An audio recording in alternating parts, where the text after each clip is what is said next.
बघा एक नंबर बघ. माझे कुटुंबीय आहे त्याच्यामुळे मी असे औपचारिक आभार वगैरे असं खरंच नाही, कृतज्ञता. खूप छान वाटलं ते आणि सुंदर सोहळा.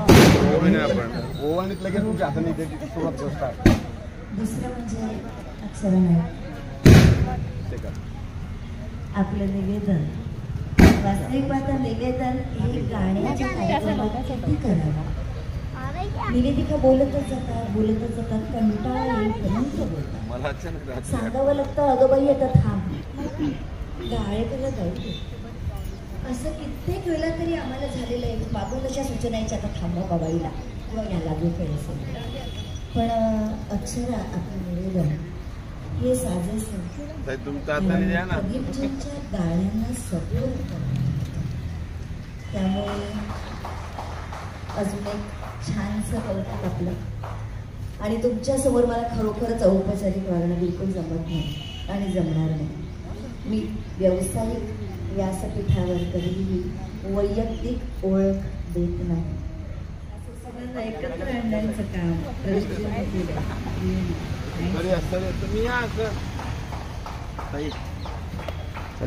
बाकीचे जरा साईडला असे मागे वा इकडे दादा इकडे.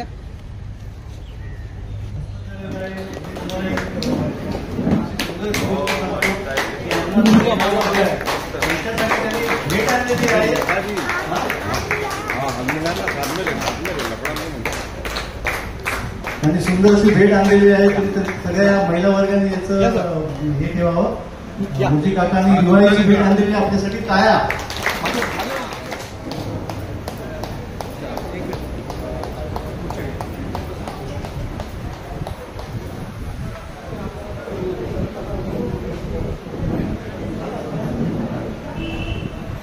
कार्यक्रम संपलेला आहे तरी मी सर्वांना विनंती करतो मी कडू सरांसाठी एकदा जोरदार टाळ्या झाला पाहिजे. खूप सुंदर कार्यक्रम झाला. आपण नाचलो सुद्धा. तरी आता सत्कार कार्यक्रमाला सुरुवात होणार आहे. त्यावर सर्व पाहुण्यांचं मी हार्दिक स्वागत करतो. धन्यवाद.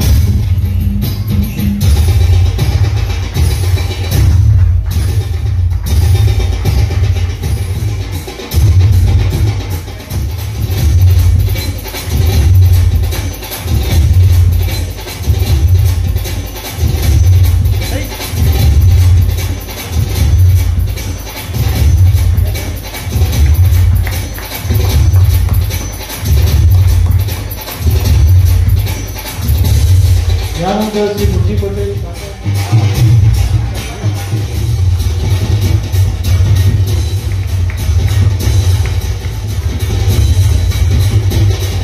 नमस्कार मित्रांनो. आपला सत्कार समारंभ कार्यक्रम आपण थोडासा आवडता घेतलेला आहे. परंतु आज जो हा कार्यक्रम होत आहे या कार्यक्रमासाठी उपस्थित असलेले आपले सर्वांचे लाडके आमदार आदरणीय मुर्जी पटेल काका, त्यानंतर माझे मित्र आणि ज्यांनी 2 तास कधी गेले हे समजलं सुद्धा नाही इतकं सुंदर गायन केलं ते माझे मित्र श्री प्रदीप कडू साहेब. आणि प्रत्येक गाण्याचं जे समालोचन केलं त्या अक्षराताई. त्यानंतर ह्या सगळा कार्यक्रम पाहत असताना ही एक आदरयुक्त भीती जी असते ती माधुरीताईची या ठिकाणी होती. त्याच्यामुळे कार्यक्रम अधिकच छान झाला. या सगळ्या कार्यक्रमासाठी सर्वात जास्त परिश्रम केलेले आपल्या क्लबचे श्री दयानंद कोळगावकर. त्यांना मी स्टेजवर बोलवतो. कारण गेले 15 ते 20 दिवस ही व्यक्ती रात्रंदिवस हा कार्यक्रम यशस्वी करण्यासाठी बॅनर, त्याच्यानंतर इन्व्हिटेशन, सर्व करून कोणते गाणे घ्यायचे, काय करायचं, प्रत्येक अगदी बारकाव्याने पूर्तता केली. आणि म्हणूनच हा कार्यक्रम इतक्या चांगल्या प्रकारे यशस्वी झाला. तर मी माननीय आमदार आदरणीय काका आणि प्रदीप कडू साहेब दोघांना विनंती करतो की त्यांना शाल, श्रीफळ आणि आणि पुष्पगुच्छ देऊन त्यांचा सत्कार करायचा.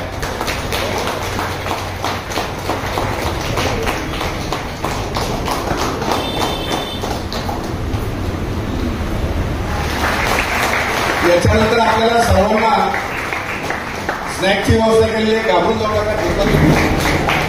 आमचा श्री उर्जी पटेल साहेब हे साड्या देऊन त्यांना आजच्या या दिवाळी पाठ कार्यक्रमानिमित्त आपले आदरणीय काका यांनी आपल्या क्लबच्या जेवढ्या महिला भगिनी आहेत त्या सर्वांसाठी साड्या आणल्या आहेत. असं समजू नका की स्टेजवर साड्या देतात, बाकी साड्या मिळणार म्हटलं तर थोडासा आवाज वाटलेला आहे. अजून आवाज वाटला नाही. श्री सिंग साहेबांनी घेतले. मी त्यांच्यासाठी एका परत जोरदार टाळ्या.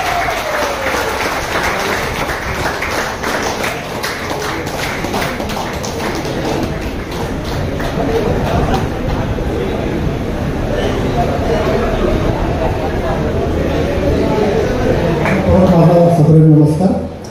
मंचावर उपस्थित सर्व मान्यवर, मोजी काका पटेल, माझे मित्र बोडके साहेब, माधुरीताई आणि अक्षरा. आजचा हा कार्यक्रम अत्यंत घरगुती वातावरण झालेला मला सांगितलं आवर्जून वाटलं की मागच्या वर्षी पण खूप सुरेख कार्यक्रम यांनी केलेला होता आणि त्याचीच त्यांनी पुनरावृत्ती केली.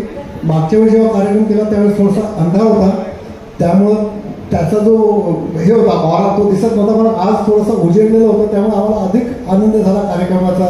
सुरुवात जेव्हा सगळ्यांना ओवाळून केलेलं होतं, पण ज्या पद्धतीनं कार्यक्रमाला या ठिकाणी सुरुवात होते ही खरोखरच कौतुकास्पद आहे. कारण की जी गोष्ट आता लुप्त झालेली आहे, म्हणजे सुवासिनींनी कोणाला ओवाळणं ही फक्त आपण पुस्तकांमध्येच वाचतो, पण ती गोष्ट इथे प्रकर्षाने तुम्ही करता याचं मला खरोखर कौतुक वाटतं बोडके साहेब.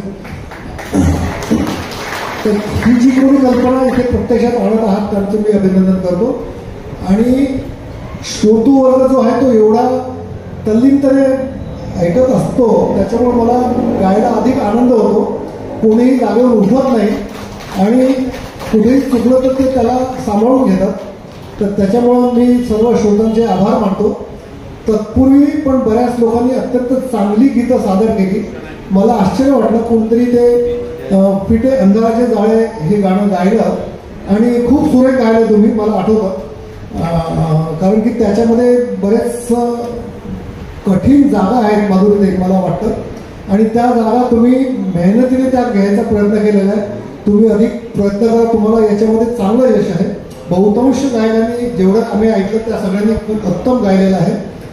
पण माझा या वेळेस तुम्हाला आणखी एक सल्ला राहील की हा जो छंद आहे हा जोपासला पाहिजे.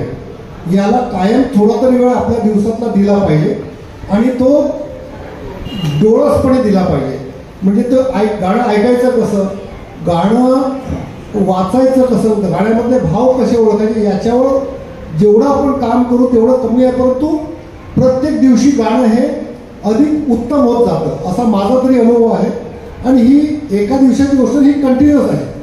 जोपर्यंत तुम्ही पृथ्वी तलावर आहात तोपर्यंत तुम्हाला हा सराव करत राहावा लागतो आणि तो तुम्ही करत राहायला पाहिजे. तर मला या बाबतीत सर्वांना शुभेच्छा द्यायच्या आहेत. कोणीही तुम्ही स्वतः ज्यावेळेस गायन शिकता त्यावेळेस कोणाला तरी गुरु म्हणून सोबतीला घ्यावं, त्याला आपल्या चुका त्याच्यासमोर गायलं की आपल्या चुका आपल्याला लक्षात येतात. त्यामुळं असं आपण एकत्रितरित्या या गोष्टीला बघावं असं मला या प्रसंगी आपल्याला सर्वांना सांगायचं आहे. अत्यंत सुरेख आणि नियोजनबद्ध पद्धतीने हा कार्यक्रम आपण केलेला आहे बोडके साहेब. मी क्लबच्या सर्व सदस्यांना, क्लबच्या सर्व कार्यकर्त्यांना आणि जे कोणी पदाधिकारी आहेत त्यांचं अभिनंदन करतो आणि त्यांना मी धन्यवाद देतो. धन्यवाद. शिक्षिका, अच्छा, एज अ टीचर तो थोड़ी सी हिंदी में भी बात करूँगी, मराठी बोलिए बनी. पेशा तो शिक्षक एज SSC को मैंने बहुत सालों तक पढ़ाया है. MA BEd from Mumbai university end gold medal in BEd. इसके बाद संगीत विशारद किया, एज म्यूजिक डायरेक्टर सबसे ज़्यादा काम किया. टीचिंग मुझे बहुत अच्छा लगता है. I love teaching. Advanced learning of music, ज़्यादा से ज़्यादा जो सीखे हुए लोग हैं वो ज़्यादा मेरे पास आते हैं. और ज़्यादा अच्छा कैसे सीखा जाए। I am not a great person, I am not a great, लेकिन लता दीदी के साथ काम करते हुए ये समझ आया कि बड़े लोग बहुत सिखा के जाते हैं। उनके साथ मैंने करीबन 2003 से काम किया, जब तक वो काम करते रहे। उनका पोस्ट प्रोडक्शन मैंने सबसे ज़्यादा संभाला है। तो उन लोगों से मैं ये सबसे बड़ी सीख मिली है कि सिखाया कैसे जाता है, और आज तक करते आई हूँ। आज तो यहाँ सच में मैंने पहले भी बोला कि मैके आती है ना बेटियाँ बहू को साथ लेकर और साड़ी भी मुर्जू भाई के हाथ से पहले मिल गई भाई दूज के, जरूर पहनेंगे भाई दूज के लिए। और आप सबको हॅपी दिवाळी। एक नक्कीच बोलेन की ह्या गेल्या वर्षी सुद्धा मी कार्यक्रम केला प्रदीपजींबरोबर. मला इथे आल्यावर ना अजिबात असं प्रोफेशनल फील नाही, जे माझे आहेत बस विषय संपले, की मला माझ्या लोकांसाठी कार्यक्रम करायचे, त्याच्यातनं ते फक्त आनंद घेतात. आणि तुमच्या चेहऱ्याचा आनंद बघते ना तेव्हा असं वाटते हा सगळं पोहोचलंय, बस अजून काही नको आहे. सो मला खरंच कौतुक वाटतं या तुमच्या सगळ्या टीम मेंबर्स. म्हणजे बऱ्याच ठिकाणी मी खूप असं थोडंसं वेगळं वातावरण बघते, पण इथे मला असं अजिबात नाही वाटत. सगळे एकजुटीने किती छान करतात, म्हणजे खरंच होम फील आहे इथे. सो मला खरंच छान वाटलं. Really thank you so much. आमदार श्री काका यांना विनंती करतो, त्यांनी फक्त शुभेच्छा द्याव्यात. त्यानंतर काकांच्या हस्ते आपल्या ज्या महिला येतात त्यांनी लाईन लावायची, आपली साडी घ्यायची आणि खाली जायची आहे. तर मी काकांना विनंती करतो. त्याच्या अगोदर मी तुम्हाला एक विनंती करतो, आपण साडी घेतल्यानंतर तिचा कलर कोणता आहे, पोत कोणता आहे, इथं फोन दुकान म्हणू नका. आपण घरी गेल्यानंतर लगेच इथेच एक्सचेंज करायला चालू करतात की अरे ही कलर मला आवडत नाही, असं कृपा करू नका. आपली साडी आपल्याकडे ठेवा, नंतर तुम्ही चेंज केली तर हरकत नाही. परंतु इथे सर्वप्रथम आपल्या सर्वांना दिवाळीच्या मनापासून शुभेच्छा देतो. आपले सर्वांचे परिवार प्रमुख बोडके साहेब, ताई, आमचे कडू साहेब आणि आपण सर्व, हा श्री गणेश वॉकिंग क्लब एक परिवार आहे. कार्यक्रम भरपूर असतात, पण इथे आल्यानंतर बोडके साहेब असं वाटतं की आपण घरात आहे कार्यक्रमात, परिवाराच्या कार्यक्रमात आम्ही आलो आहे आणि असंच परिवार आपला पुढे जावं. मी जास्त भाषण करत नाही, पण आज मला असं वाटतं की काहीतरी बोललं पाहिजे. आपण मरोळ विभागात आहे. मरोळचा विकास येणाऱ्या 1 वर्षात तुम्हाला दिसेल. बोलतो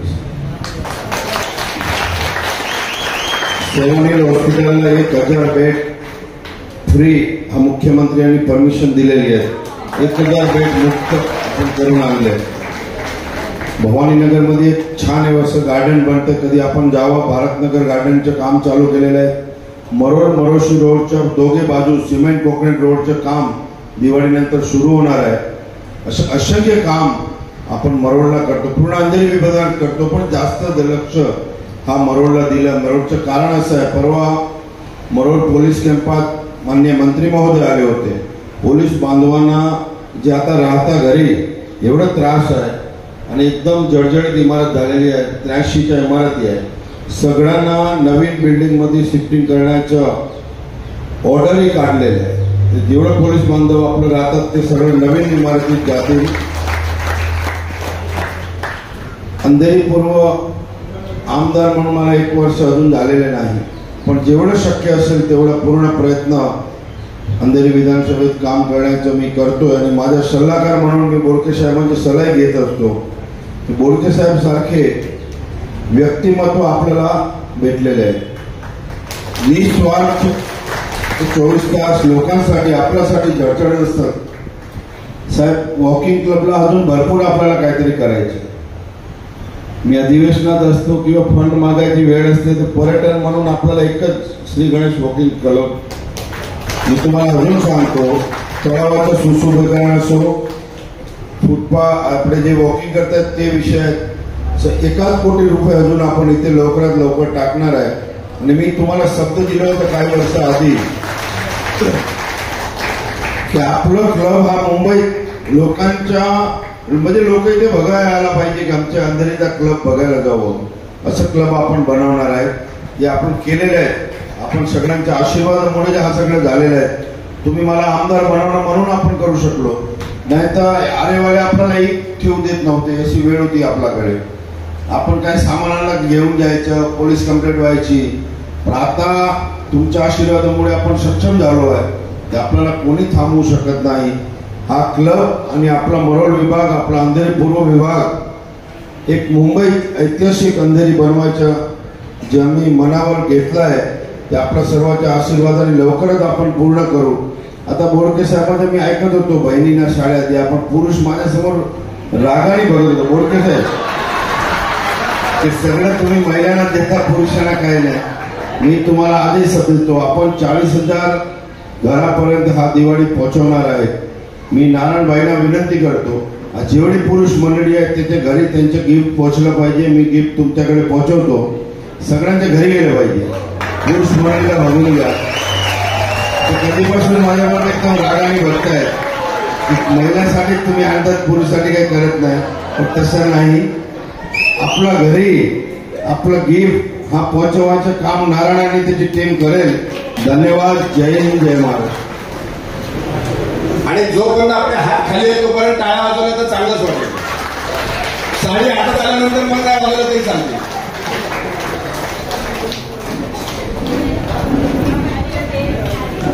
पहिली लाईन खाली उतरल्यावर दुसऱ्या लाईनने जायचंय. हा, थोडं थांबा, थोडं थांबा. तुम्ही पण उठले.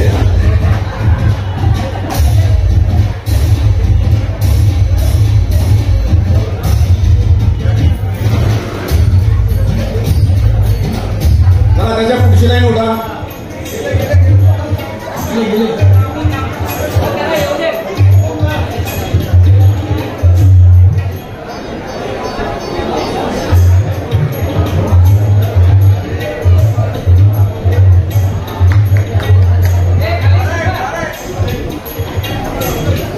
कृपया वरचे खाली उतरल्यानंतर खालच्या लोकांनी जायचं आहे.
वैभव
अधिनायक जय हे भारत भाग्य विधाता। पंजाब सिंध गुजरात मराठा द्राविड उत्कल गंगा विंध्य हिमाचल यमुना गंगा उच्चल जलधि तरंगा। तव शुभ नामे जागे तव शुभ आशीष मांगे गाहे तव जय गाथा। जन गण मंगल दायक जय हे भारत भाग्य विधाता।